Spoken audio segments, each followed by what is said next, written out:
Hey everyone, I had a great conversation with Ronin Man this morning. He runs a great MGTOW channel, and we were talking about lots of stuff that's interesting for MGTOW and stuff about male and female human nature. So I'm going to put a few clips from that full interview, but I encourage you to go check out his channel and listen to the entire conversation. It's not about men versus women. It's not about like women manipulate, but when men manipulate, it's pretty fucking effective. And you talked about that, and that's kind of a topic you're not supposed to talk about. So why did you do that? What drives you? What kind of tell me? Introduce yourself. I'd love to. I want to hear everything. That's why I'm calling you, not just for the show. All right. Well, it's been quite the journey since I started my channel. It used to be called Feminism LOL. So I started out being anti-feminist, anti-social justice warrior.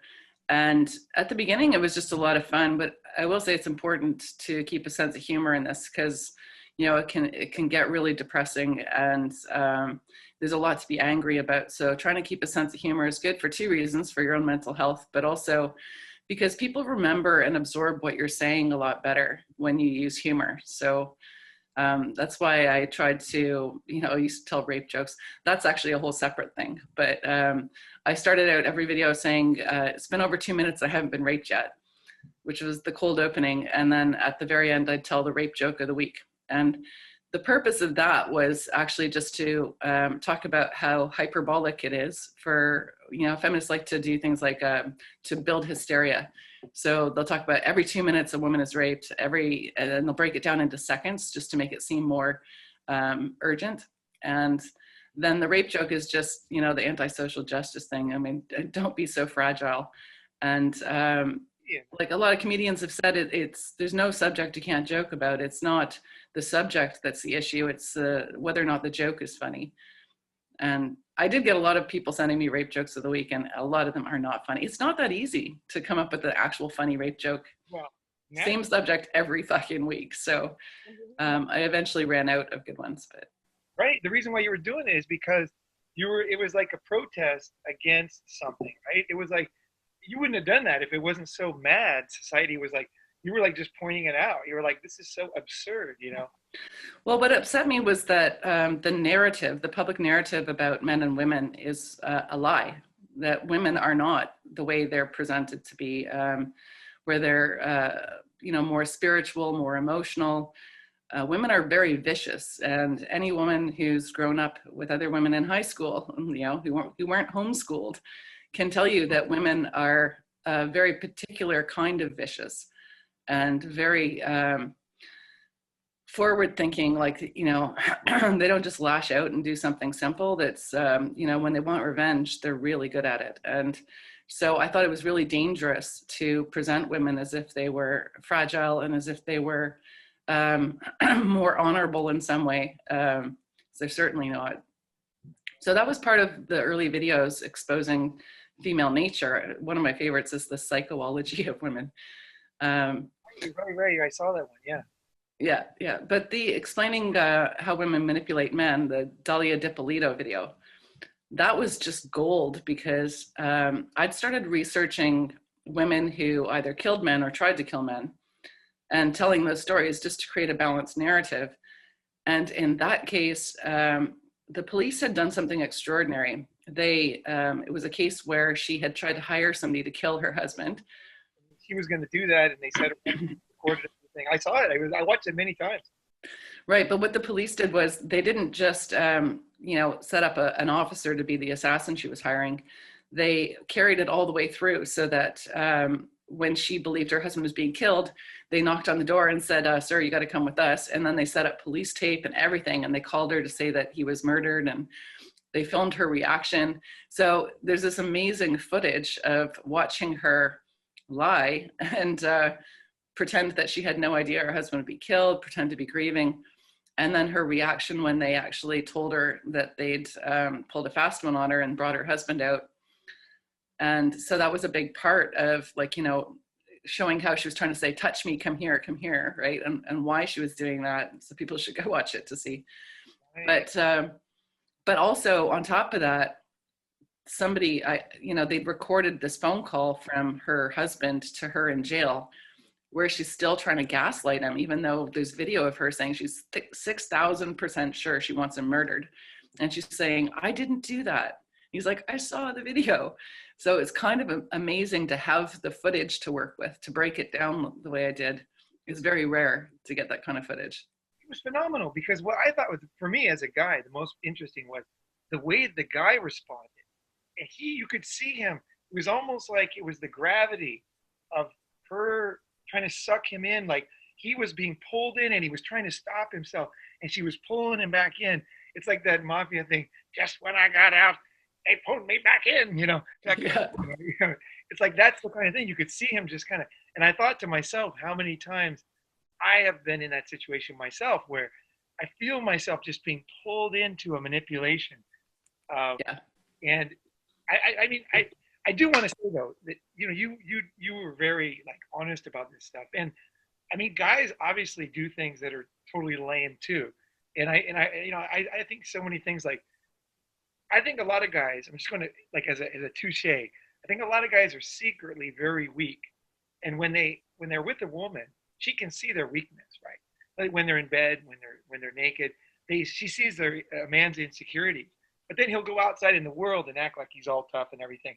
But his woman, she'll see right through him, right? She knows, a woman knows a man's insecurities, like absolutely down to a T, right? And men don't think women know that. And men have insecurities, and a lot of men are not able to face them. And so they're very weak because they can't face their own insecurities, weaknesses, and things like that.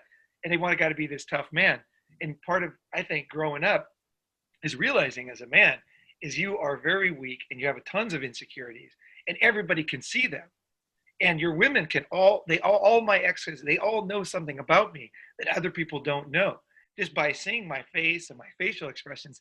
And so we all have things that are not what we want to present to the world. We want to present we're this or that, so I think part of my channel is like being very honest about stuff like that. And the way that women manipulate men, it probably came, I would guess, from some evolutionary trait of having to, manage 8 children in a cave, 100,000 years ago, and something like that. It was something that was a survival mechanism, and that was just necessary at the time. But it's very powerful and very dangerous. And in the old days, parents used to warn their sons about this. They'd say, you got to watch out. A woman can do this and that. Now they say women are perfect and this and that. And so guys walk right into, and it's not that women are bad. It's just that there's nothing more dangerous to a woman than a man. That's basically lightning. You're never going to hit by it. But I've seen many men, many of my friends have let their lives ruined. Well, I think there's 3 points that occurred to me while you were, talking about that sort of cluster of phenomenon. One is that I think that it's very empowering for men to recognize the role they play when they get taken advantage of, because you can't change other people, but you can change yourself and how you respond to people. So I think that it is actually really valuable for guys to learn more about themselves. There's a great channel, Spetsnaz. He hasn't been able to keep doing videos, but he was a counselor for men, and his videos are phenomenal for every crisis, emotional and psychological crisis somebody was going through. When they contacted me, there was always a Spetsnaz video for it. But also, I don't know that it's weak to want to protect other people. If you, this is the infantilization of women actually is a problem right now. But that urge that all people have to protect children isn't a weakness, it's a strength. And unfortunately, women are quite often present themselves as if they're children. So that same sort of protective urge kicks in. But there is also, I think, combined with that, people have a need to be needed. And so that's something that I find is a vulnerable point for a lot of men. One of the first things that people ask me or say to me, actually, when they're telling me about what they've been through is, I wish she would just tell me what she wanted. And it's so frustrating because I'm like, why does it matter, right? I'm an individualist. So, I think that people need to keep themselves focused on growing themselves as people and less focused on trying to change who somebody else is. And, the codependency problems that people develop in relationships. But it shouldn't matter what the woman wants. You should be focused on who you want to be, what your goals are. And this is the problem area too, because when guys become a couple with a woman, she'll insidiously try to, insert her goals into your life. So then you start to believe the things you want are what you wanted, but they were actually what she wanted. And then that breeds unhappiness as far as I'm concerned. Right. And I think that is so deep for a man, because a man kind of, I believe, like, you know, obviously everybody has different opinions, but I strongly believe that a man has his path, and he is on his path like a train. And I learned long ago in my 20s, I'm 55 now, I learned that, you know, I have to focus on, like, I want to do, like you said, people please. Part of me wants to focus on what everybody else wants and I think, well, it's selfish to not do that. But it's like a leader. You need one leader in a group, right? It has to be very clear. Who's the president? Who's the vice president, right? That has to be clear. It's not an ego thing. It's a hierarchy. It's a clarity of instructions. It's a clarity of direction and punishment. Everything is clear when there's a clear hierarchy, right? And a man needs to know that you have a purpose. You are a freight train, and you're going in a certain direction. And if somebody wants to get on that freight train, then they go with you. It's just like in the old days. You know, remember that Green Acres, that TV show? You know, she's I don't think I ever watched that. Yeah, it's an old one. And she's like, basically like, she's a New York girl. And then he's like a country guy. And he's like, you are my wife, you know, goodbye, city life. And, you know, Green Acres. And they go out to, oh, I remember the song. Yeah. Okay. We are there. You know, something. Well done. Hey, man. And he was like, hey, man, I am a farmer, man. And if you want to go with me, that's what we're going to do. And, you know, of course, she fought against it. She wasn't sure. But in the end, for herself, the best balance was to go with him. And that's the decision you make with people, right? And It's not a selfishness. It's like, you need to know where you're going when you leave the house. You can't just leave the house with no plan. You didn't know, I'm going to go get a bank. I'm going to buy some food. And a man needs to know that he has inside of himself, there is a purpose. And I don't want to get into evolutionary psychology. I'm not a professional in anything. But I think there's a lot of satisfaction that a lot of women get from just having children. And a lot of that purpose comes from just simply having a child that can bring so much meaning to a lot of people. Not everybody, but it can bring a lot. Right. Well, and that's the point, is that like not all men are the same. There's some, you know, people are very different in personality types in terms of who's more of a loner, who, you know, there's some people who absolutely need to have social interaction pretty much every day. And then, you know, it's the same for women. There's like, you know, there's women who absolutely don't want any children, and they've known that for a long time, and they're not fooling themselves, you know. So that's, I think that's one of the problems in the way feminists approach the world, especially in the courts, which I'm much more involved in now, is that they try to treat people as identity groups instead of individuals. And in court, that becomes extremely dangerous, because every case in a trial has to be treated on the merits of the facts of the case. Like, you can't generalize about anybody, and but it happens all the time. And unfortunately, the generalization about men is that they're aggressive and that they're more likely than not to have harmed a woman. So anytime I see thinking about, you know, men are like this or women are like that, I'm just like, no, don't. Yeah, no, you got me. And I really, I appreciate that, because actually I'm describing myself. I left the US 32 years ago, and I lived in Asia. I lived all over Thailand. I lived in Japan for 16 years, China for 10 years. And I just went on my own, and I've always had my own businesses. I've never been a follower type. I've always been a leader. Even when we were little kids, I was always a leader. So when I talk about the freight train, that's me. Mm-hmm. Well, there definitely are tendencies. So, you know, male hormones, male bodies, like I don't know a lot about Evo Psych and stuff like that too, nor do I want to, but you know, it's certainly true that even in children, you'll see men, you know, boys behaving in different ways than girls do, and have different ways of learning and things like that. So there are some things that are traits that are tied to the male person more so than the female. Yeah, wow, but it's both so true. Gosh, Yeah, I got to get out of that mindset because you think that you're normal, whatever it is, right? Whatever you went through, whatever. Yeah, good point. So, what was the turning point for you? When did you kind of like, did you have a kind of awakening in life where you started to see things differently than other people? Were you like one of those truth teller kids that always knew things were not the way? Oh my God, I get in so much trouble because I can't keep my mouth shut.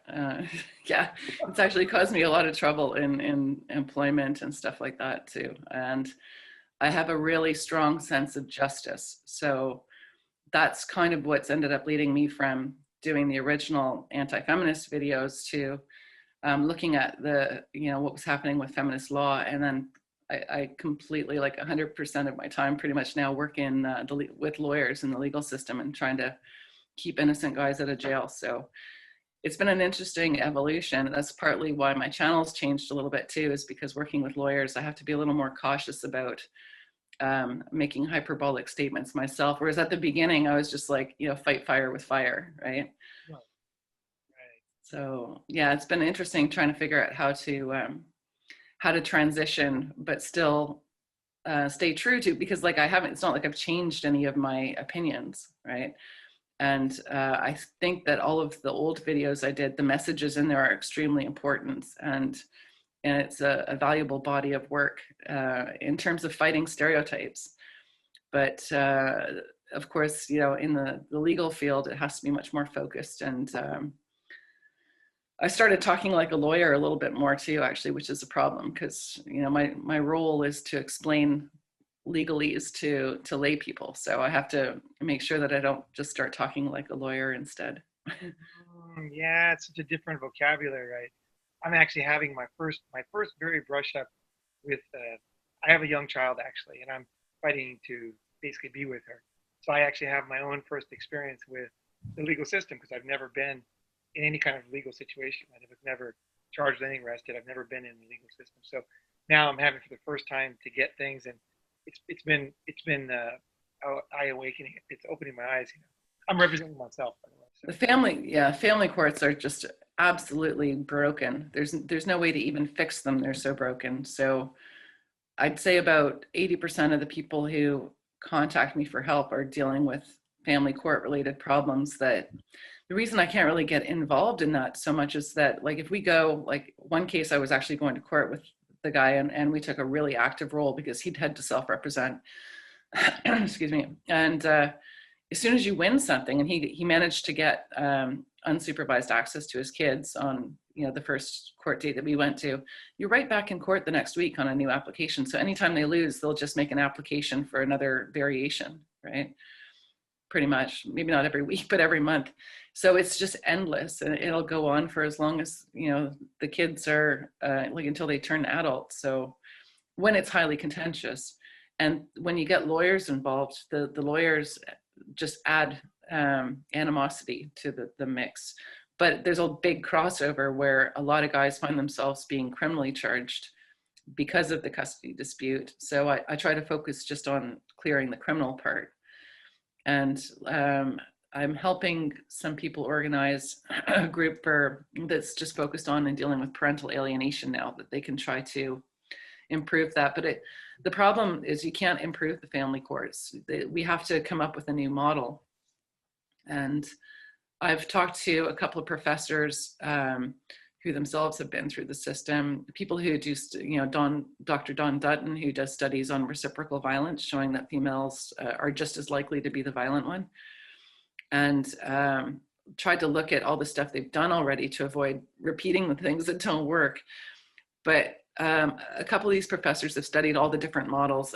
Apparently one of the things Sweden is good for is they actually have a default shared custody in their system, and it's more of a mediation. So I'm talking with these groups about trying to advocate for a more mediation-based system that could be set up. And of course, I'm looking at Canada, but Canada, the US, UK, Australia, their legal systems all look to each other. So success in one country or really bad things happening in one country can affect the other systems as well. So hopefully we can succeed. But how many decades has it been broken for? And everybody knows it. The judges are all fed up. And one of the big problems, if you've been in the actual court process yourself now, is that in the family courts, every time you go into court, you've got a different judge who doesn't know the history.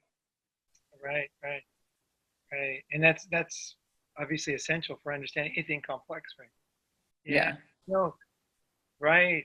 Yeah. No, it's there's definitely some.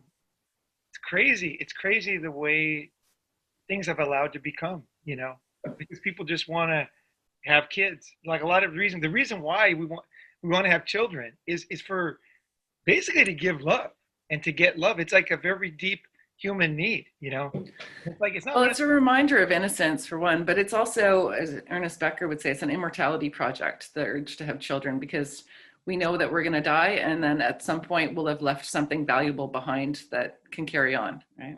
okay, some people will do that, but actually that was not my goal. I'm not that stupid.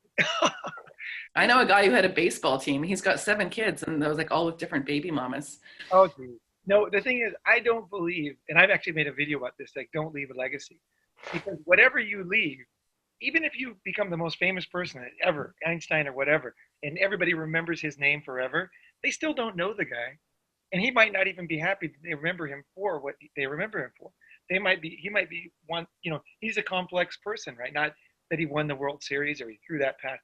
So there's no way to leave a legacy. A legacy, people don't have time to remember who you are. Well, unfortunately, the fathers are often just remembered as the guy who went to work every day and paid the bills. Right, right, right. No, you can't leave a legacy. The reason why I wanted to have a child when I was about 51, but all of a sudden I just wanted to have a kid, is I wanted to give love to somebody that I realized that I didn't get as a child. I Mhm. wanted to basically right the wrongs of the world, essentially. That was my original goal. Is I realized I had gone through a lot of self work, and I could see my past, and I thought, man, I want somebody to be born into this world with somebody seeing them, with somebody noticing them as an individual person, you know. And I really wanted to give that to somebody, and to be there. And I got very interested in child development. I studied child development quite a bit on my own. I'm very interested in how people basically the building blocks of your brain and how one thing leads to another, and how damage can obviously it's very difficult to fix when it's in the development of the brain. So I wanted to like really become an expert in child development and to take that my child through that process to be a healthy adult. And that was kind of like what I wanted. And suddenly I knew that my name means nothing. There's no legacy for me. People are not going to remember me, and even if they did, they wouldn't know me. So it's not that. It's nothing about that. It's about the moment, Diane. It's about right now. I can give. I can see people. I can look at people and see them. The way that I was not seen, and I can love them in the way that I was not loved. So I can do that, and that was my goal. Except then you're cut off from your kid, right? Because you're trying to get access to her. Oh, it's gonna work out. I'm gonna win this one. Yeah, yeah. I mean, it's a long story, but it's. I don't want to get into it too much. It's just basically, I have. It has been a difficult road, definitely for me. Yeah. But at the same time, I would have to say, if I could say one thing, I would say that the pain that this brought on me is what cracked me open of losing my child and not meeting my child at birth and not being there for her, not being able to be there for her. That was what cracked me open. The pain was so great. I've never had this kind of pain with anything in my life. And what Yeah. it was, it drove me literally to the brink. It cracked me open in a way that nothing has ever done in my life before. I'm just thinking about, I'm sure you saw Bob Geldof when he was being cut off from his kids. He was so upset by the process that he did some sort of documentary or something. But I remember there was a key moment where he said, he was talking about his shock because going into court, he was told not to show emotion and not to cry because it would make people suspicious of him.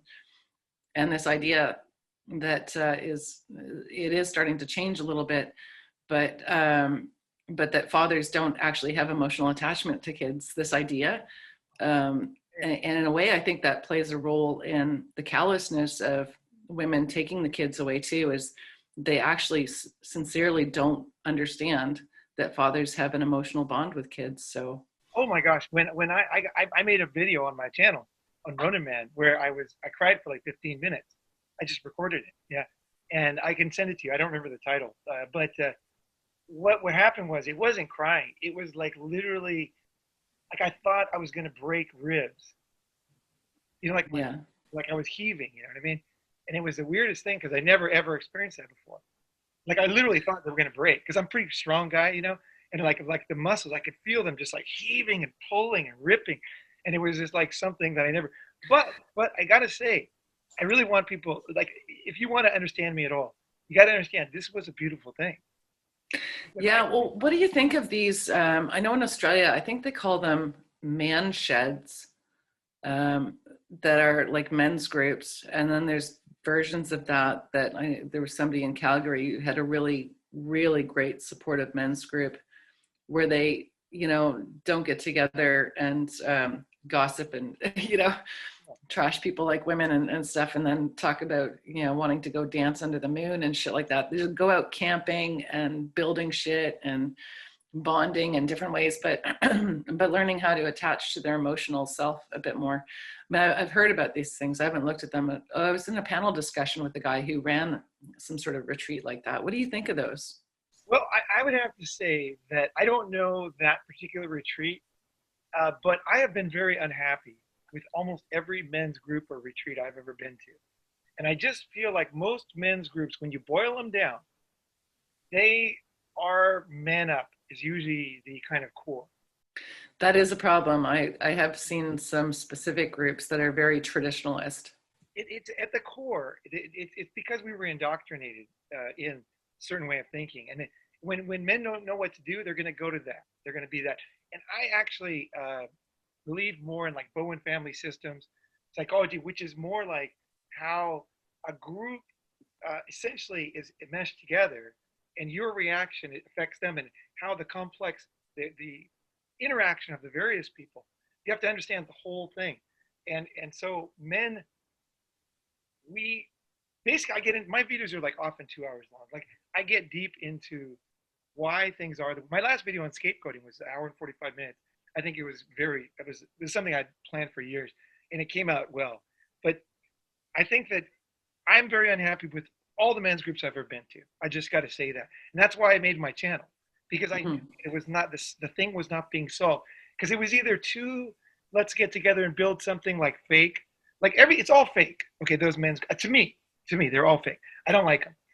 What I've been doing right now, I'm on tour because I came back to fight this case, and I don't have a home in the U.S. I've been 32 years abroad. I can see your bike behind you. It looks great. Oh no, that's the guy I'm staying with. Oh, okay. But I Oh, actually, it's not as big when I can see the back. It's not as big as it looked from the front. I raced It's nice stuff. street raced in Japan a lot.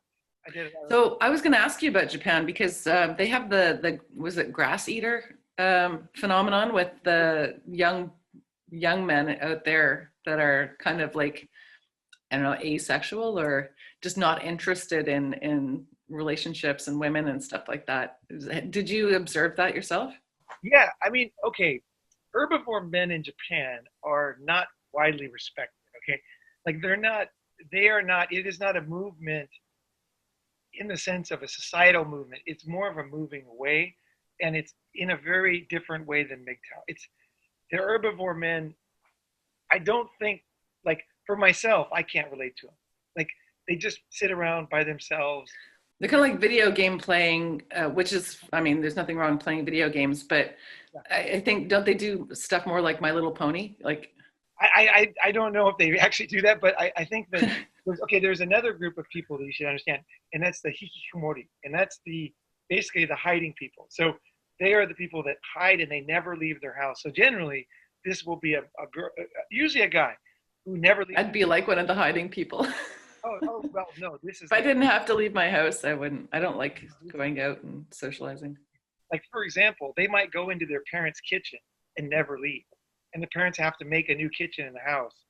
Oh my God. Okay, that's a little different. You never go back to society, and the parents like basically they live there until the parents die, and then they have to go and they have these groups, and it's people who Japan is a very high pressure society for men and women.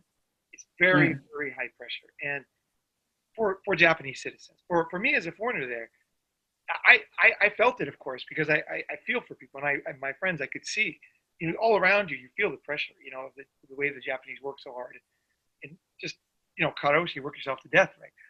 So I think it's a combination of Japanese society, cultural things, financial insecurity and difficulty, the economy going down since the 80s, since I moved there in like 1990. Since then, the economy's been going down. Things have been getting harder.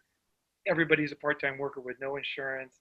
Things are tough in Japan. And I think that the hikikomori and the herbivore men, they all are symptoms of a society that the old way is not working. Like if you watch a Japanese, like even the developers, they make houses for like 3-kid families, and there's no 3-kid family. Like there's an inability to see and accept the reality of Japanese life. But companies like McDonald's, they're very aware. And if you go to McDonald's in Japan, there'll only be individual seating mainly because Wow.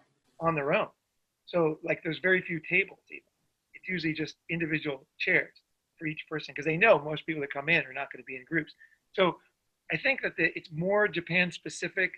And I think the attempt to connect the two, I kind of understand. I understand both. I was there 16 years. I speak fluent Japanese, and I understand them. And I help a lot of people too, because I speak at hospitals a lot and mental institutions. So I volunteer for also at jails, drug and alcohol. I speak about drug and alcohol stuff, and I help people to get sober and turn their lives around. So I actually helped a lot of Japanese guys who were like that. I think each case is different, like you said. I don't think sometimes they're from very abusive families. Sometimes it's financial. Sometimes it's their own problems. Other times it's just like, it's easier. If your parents are doing everything for you, why do anything, right? So I think it's dangerous to connect the two, but they deserve to be listened to. And of course, they kind of were early. So in a sense, they were kind of the canary in the coal mine. Yeah, working with people in jail is actually, I'm really happy to hear you did stuff like that. I think it's really important. I mean, I work on cases where the guys are innocent, and I do get contacted for the first time after a wrongful conviction. So I do know some of these guys in jail, and it's extremely life-shattering, devastating to your sense of reality. And, obviously, once they're out, if they have to serve their whole time or if they somehow end up winning their appeal, it's still like, you just can't shake it. I mean, I've seen guys that are still breaking down in tears talking about being in jail for a single day. Whereas it's a different problem when you're looking at people who are guilty, who, actually did the thing. They've got different issues they have to deal with. And, a lot of those, I think, do come from this feeling of a burden. I think people need to keep their lives really simple, to avoid getting into a lot of the emotional and survival kind of problems too. Like, no matter how much money you make, you can keep your life so simple that if something was to happen overnight, stock markets crash or something like that, you can still survive. But we get the more you make, sorry, I'm losing my voice. The more you make, the more you spend. And it just seems like people get caught up in vicious cycles. And there's all different kinds of people and different, kinds of criminals and stuff too. Some people, it's just a vicious cycle of being born into a certain world where maybe their parents, were criminals or drug dealers and things like that. So recognizing and breaking cycles, I think, is really important. I think that the thing too to understand, because a lot of women watch my channel. Some of my videos in particular get a lot of female viewers. Like one of them was about sexless relationships. And I talked about the pain involved in that. And I talked about from a male and a female perspective. And there was a lot of women commenting below that one. And I think it's important for society or anybody who cares to understand that this is something that's a male only thing. Guys are getting convicted, innocent men are being thrown in jail on a regular basis. And that is just not happening to them. I'm sure it's happened, in history. I'm not saying it never happened, but this is happening to guys all the time. And you have to look at this. You have to look at war deaths. You have to look at innocent men in jail who were later exonerated or not exonerated, but later when they're dead. Some of them never will be. I mean, it's one case I'm trying to help with. He lost his appeals, so we have to try and do a post-conviction review, which I'm sure he'll have served his time before you know, we could get any sort of a process really underway, and definitely probably not decided. It's just everything takes forever in the legal system. And, you know, that whole time he's considered convicted, even though, because in Canada, they can retry after acquittal. This guy was originally acquitted, and then he was sent back to retrial and convicted by an activist judge.